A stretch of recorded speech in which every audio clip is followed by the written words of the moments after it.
الحمد لله نحمده ونصلي على رسول الكريم. أما بعد فأعوذ بالله من الشيطان الرجيم. بسم الله الرحمن الرحيم. قال النبي صلى الله عليه وسلم: اقرأوا القرآن يوم القيامة شفيعا لأصحابه، أو كما قال النبي صلى الله عليه وسلم. السلام عليكم ورحمة الله وبركاته. زمون با پانننی درسو یو ډیر اهم ترین خبره با شیر کولی وي پکار په خپل هم باغې باندې عمل وکړئ او مخکې د ملګرو سره هم څه کوئ دا شیر کوئ. یعنې داسې یو عمل درته ښیم چې په هغې عمل باندې عمل به لږ او ثواب به الله رب العالمین ډېر زیات ورکوي.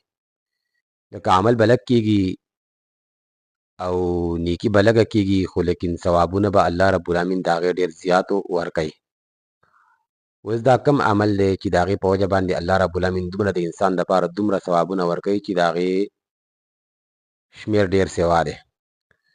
لکه حدیث کې راځي جناب محمد صلی الله علیه وسلم فرمایي وایي چا چې د قرآن مجید یو حرف ولوستلو نو الله رب العالمین به د یو حرف متعلق و د دې انسان د دې مسلمان دپاره به الله تعالی 10 نیکۍ لیکي. او بیا جناب محمد صلی الله علیه وسلم دا خبره ذکر کړله وایي زه دا نه وایم چې د الف لام میم دا یو حرف دی، بلکې الف باندې ځان نیکۍ شوي 10 نیکۍ، په لام باندې ځان 10 نیکۍ شوي. نو ګویا کو تا په یو الف لام میم باندې 100 نیکۍ وګټلې، 13 نیکۍ وګټلې. نو بیا دې په خپله هر یو انسان هر یو مسلمان دا فکر سوچ وکړي چې ګوره زه چې د قرآن مجید دا نور تلاوت کوم نو په دې به الله رب العالمین زما دپاره څومره ثواب لیکي. او بیا یو بنده د الف لام میم نه شروع وکړي من الجنة والناس ته قرآن مجید ورسوي نو د دې به الله رب العالمین د دې انسان دپاره څه کوي دا به لیکي.